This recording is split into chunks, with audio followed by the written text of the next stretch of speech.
ശിശുവിനോടുള്ള എൻ്റെ ചോദ്യങ്ങൾ. ചോദ്യം 3. ദൈവം നല്ലത് എന്ന് കണ്ട ലോകത്തിൽ ഇന്ന് ഇത്രയേറെ ദാരിദ്ര്യവും വിശപ്പും എന്തുകൊണ്ടാണ്?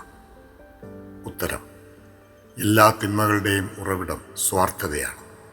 തൻ്റെ സൃഷ്ടിയെ മനുഷ്യരുടെ കരങ്ങളിൽ വെച്ചുകൊടുത്തപ്പോൾ എല്ലാവർക്കും സന്തോഷത്തോടെ ജീവിക്കാവുന്ന ഇടമായി അതിനെ അവർ സൂക്ഷിക്കുമെന്ന് എൻ്റെ പിതാവ് വിശ്വസിച്ചു.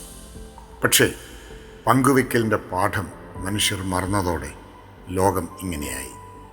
മനസ്സ് തുറന്ന് പങ്കുവയ്ക്കുക, മറ്റുള്ളവർക്കും സമൃദ്ധി ഉണ്ടാവട്ടെ. അതിനാൽ നീ ദരിദ്രനായി പോവുകയൊന്നുമില്ല. നീ സ്വന്തമാക്കി വച്ചിരിക്കുന്ന ഇത്രയും ആസ്തി വാസ്തവത്തിൽ നിനക്ക് ആവശ്യമുണ്ടോ? സത്യസന്ധമായി നീ ഉത്തരം പറഞ്ഞാൽ എന്നോടുള്ള നിന്റെ ചോദ്യത്തിന് മറുപടിയാവും. ജോളി അച്ഛൻ.